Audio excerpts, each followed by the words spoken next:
Mis queridos hermanos, cuánta alegría me da encontrarme de nuevo con ustedes a través de su canal católico Jesús TV en el programa Conociendo Nuestra Fe. Hoy es el último día del mes de agosto y fíjense ustedes que en este día la iglesia celebra a un gran santo. Su nombre es San Ramón Nonnato.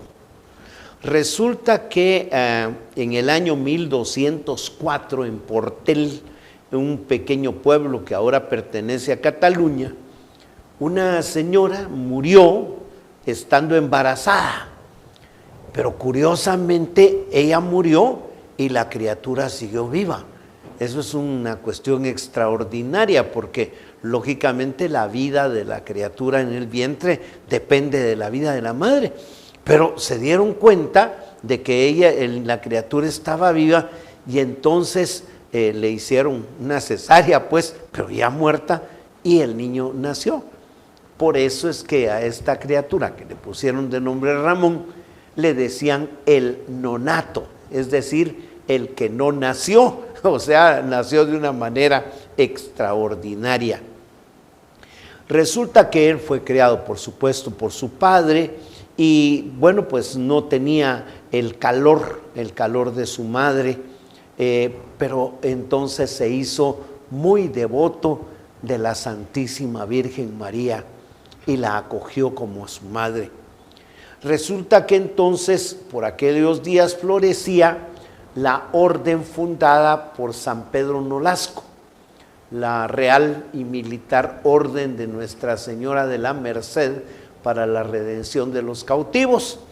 Y San Ramón pues dispuso a hacerse religioso y llegó pues a profesar como fraile en la orden mercedaria. Esta orden, que fue creada por San Pedro Nolasco, precisamente con la intención de la redención de los cautivos, los cristianos que caían cautivos, sobre todo de los moros en Argel. Entonces esta orden tiene un cuarto voto.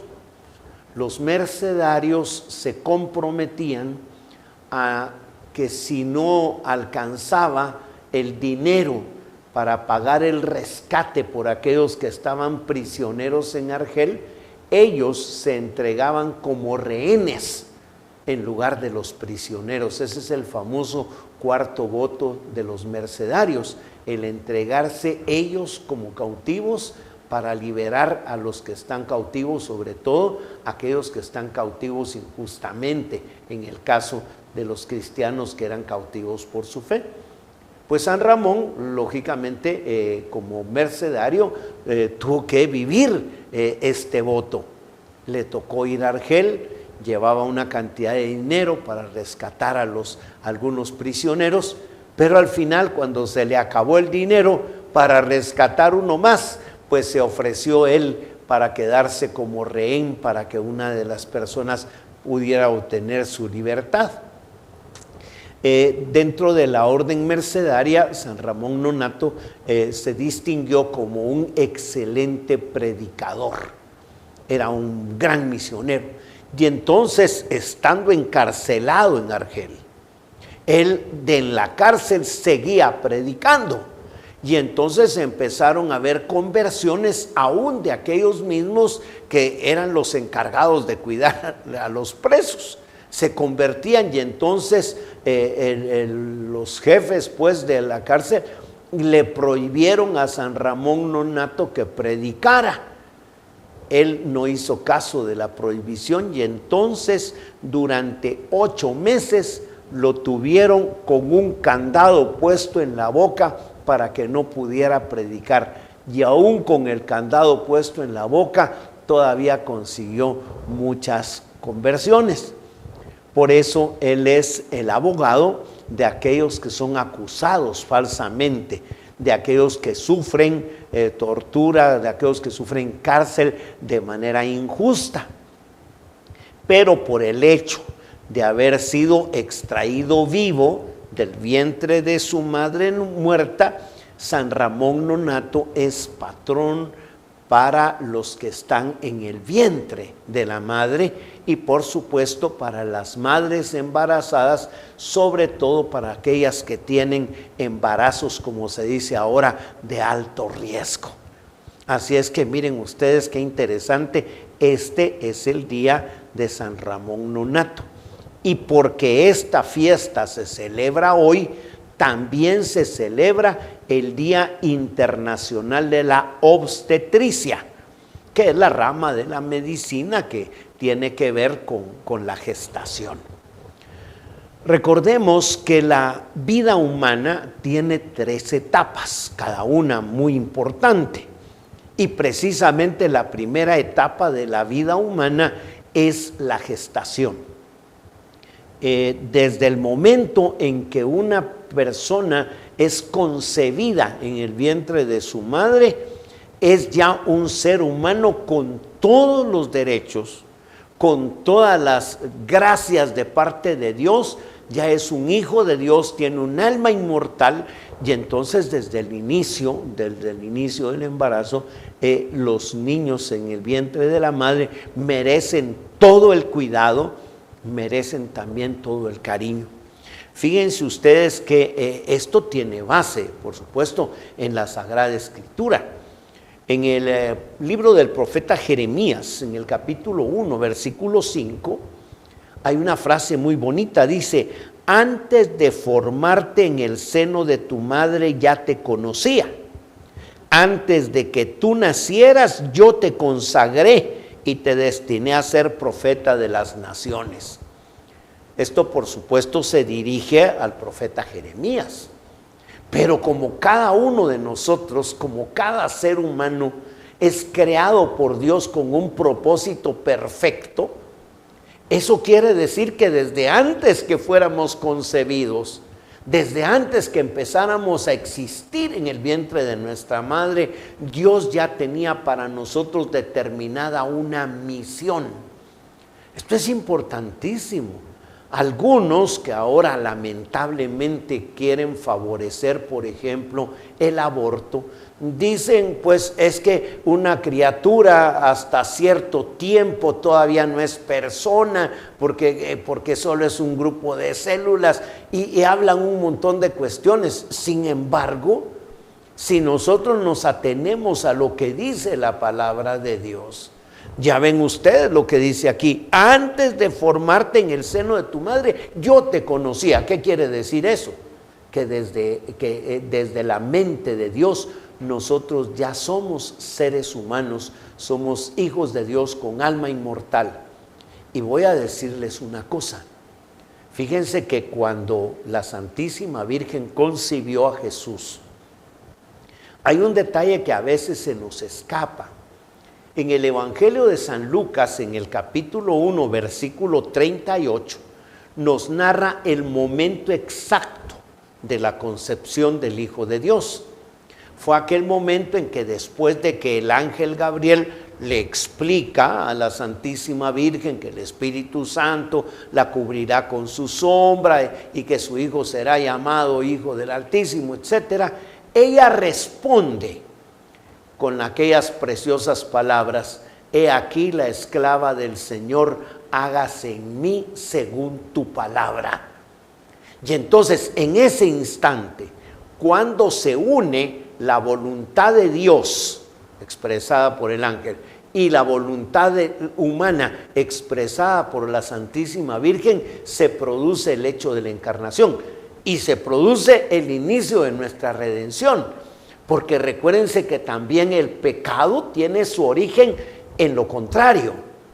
Cuando la voluntad de Dios, expresada a nuestros primeros padres en el paraíso, cuando en completa libertad los deja en aquel jardín precioso y les dice: no deben comer de ese árbol porque es el árbol de la ciencia del bien y del mal, y si comen de ese fruto morirán.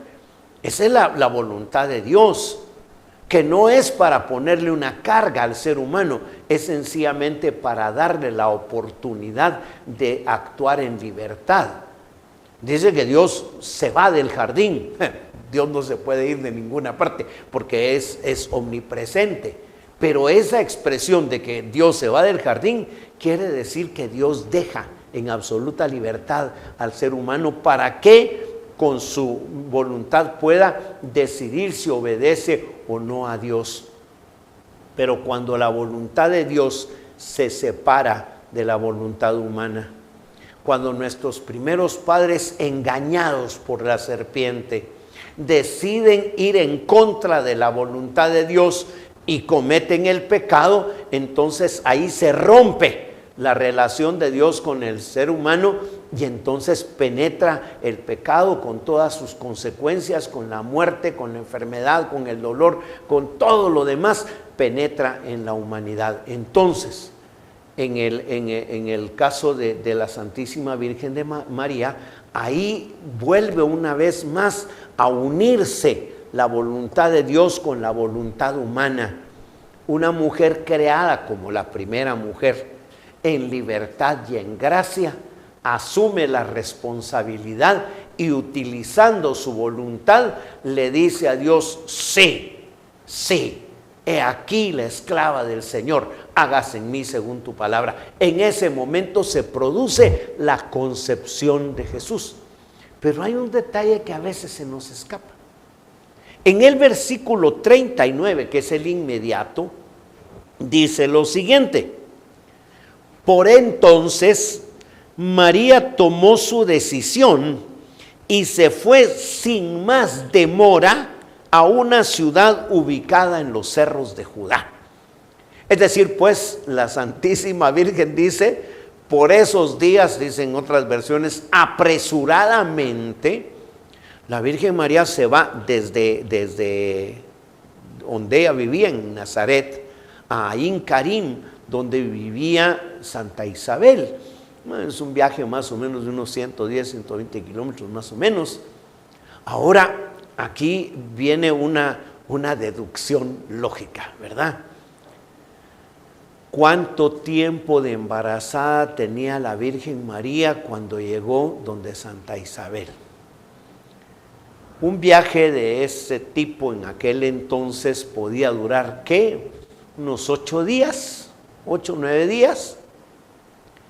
Y si dice que por esos días de manera apresurada, eso quiere decir que la Santísima Virgen no esperó, no dijo, bueno, ahí voy a ir donde mi prima Isabel dentro de un mes, dentro de 2 meses. No, dice, tomó inmediatamente la decisión. Entonces, calculemos pues, ¿cuánto se pudo haber tardado? Bueno, estoy seguro que no habían pasado ni siquiera 15 días del momento de la encarnación, cuando la Virgen María, según nos lo narra siempre el Evangelio según San Lucas, llega a tocar la puerta de la casa de su prima Santa Isabel. En ese momento nosotros sabemos que se produce una teofanía, o sea, una manifestación especial de Dios en la casa de Isabel. Clarísimamente dice la cita del Evangelio que Isabel, al nomás oír el saludo, se llenó del Espíritu Santo. Es decir, pues eso es una teofanía, una manifestación fuerte de Dios. Y ahí se encuentran 2 mujeres y curiosamente las 2 embarazadas. Santa Isabel, que ya tenía 6 meses de embarazo, por lo que decía el ángel, y la Santísima Virgen. Pero ¿cuánto tiempo habrá tenido de embarazo la Virgen María? Eran días, no había llegado ni siquiera un mes. Es decir, que físicamente, fisiológicamente, ni ella misma se había enterado todavía de que estaba embarazada. Porque una mujer se da cuenta que está embarazada cuando cesa su periodo menstrual, y el periodo menstrual no había cesado todavía, es decir, pues no había llegado el momento, y sin embargo ella ya estaba embarazada. Y Santa Isabel, no cabe duda que inspirada por el Espíritu Santo, reconoce la presencia de Dios en su casa. Tanto así que le dice a la Santísima Virgen: ¿de dónde a mí que la madre de mi Señor me venga a visitar?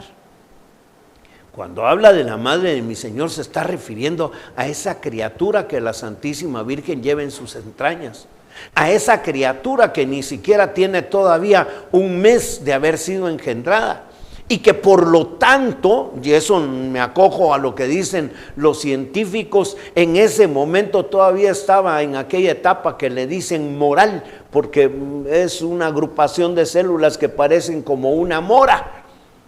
Sin embargo, en esa criatura, en esa criatura ya estaba presente Dios mismo. Se trataba de la segunda persona de la Santísima Trinidad encarnada. Y entonces resulta que el primer milagro, podríamos decir así, que hace Jesús, bueno, algunos dicen el de las bodas de Caná, porque es el primero que se enteraron, pero no, el primer milagro, esa teofanía que se da en la casa de Santa Isabel, cuando aquellas dos santas mujeres, ella y la Santísima Virgen, se ponen a profetizar y brota de los labios de la Santísima Virgen aquel himno precioso del Magníficat, donde reconoce su humildad de esclava ante Dios, pero reconoce también que Él ha hecho en ella grandes maravillas. Bueno, entonces quiere decir pues que esa criatura, en ese periodo inicial de la gestación, era ya la segunda persona de la Santísima Trinidad encarnada, que estaba actuando desde el vientre de la Santísima Virgen María. En eso es en lo que se basa la Iglesia para reconocer la presencia de la vida desde el momento de la concepción. A eso es a lo que se va a referir el recordado San Pablo VI en su famosa encíclica Humanae Vitae, donde dice es la vida humana. La vida humana comienza con la gestación. Todos hemos pasado por ese periodo. Jesús mismo no quiso ser ajeno a esto y pasó un tiempo en el vientre purísimo de María Santísima, alimentado por el cordón umbilical, recibiendo el alimento a través de su madre, hasta que ella lo da a luz en Belén. Y entonces empezará la segunda etapa de la vida, que es esta, la vida mortal, la vida que nosotros vivimos en este mundo, y que es un camino también para la tercera y última etapa de la vida humana, que es la vida eterna. Por eso la Iglesia ha sido siempre celosa en el sentido de defender la vida. Por eso quienes estaban asistiendo a la madre de San Ramón Nonnato, cuando se dieron cuenta que la criatura estaba viva, pues no la dejaron morir, sino que la sacaron y la criaron y la cuidaron. Y entonces, en este mundo que tristemente está dominado por el materialismo, por el hedonismo, es decir, la búsqueda del placer, bueno, pues se ha llegado a caer en la aberración, porque no es otra cosa sino eso, de no proteger la vida humana desde su principio natural. Gracias a Dios, Guatemala es un país que siempre ha estado a favor de la vida. Hay una anécdota curiosa que aquí me gustaría compartir con ustedes. Resulta que cuando llegó al gobierno el ingeniero Jorge Serrano Elías, se iba a producir una asamblea en el Cairo, una asamblea de la familia en el Cairo, y la pretensión de esta asamblea era despenalizar el aborto. Ustedes saben que lamentablemente durante finales del siglo XX y principios del siglo XXI ha llegado a tal grado la descomposición moral, podría yo decir, de la humanidad, que en algunos lugares ya se considera un derecho atentar contra la vida humana en el vientre de la madre. Y entonces pues se buscaba despenalizar el aborto. Y el ingeniero Serrano Elías nombró una delegación de Guatemala para que asistiera a esta asamblea de la familia en el Cairo.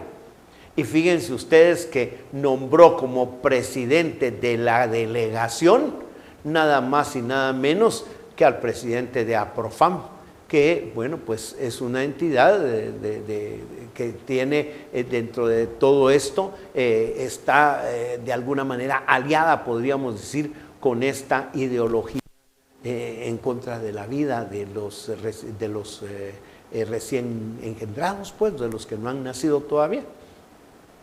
Pues ya estaba preparándose la delegación para ir al Cairo cuando ustedes saben los sucesos que ocurrieron, cuando el mismo ingeniero Serrano Elías se dio a sí mismo un golpe de Estado y llegó a la presidencia el licenciado Ramiro de León Carpio. El licenciado de León Carpio era cursista, fue cursista, ya católico. Yo me recuerdo que incluso le perdonó la vida a un condenado a muerte porque él era procurador de los derechos humanos y fue procurador de los derechos humanos antes de ser presidente y declaró que él no podía disponer de la vida de un ser humano.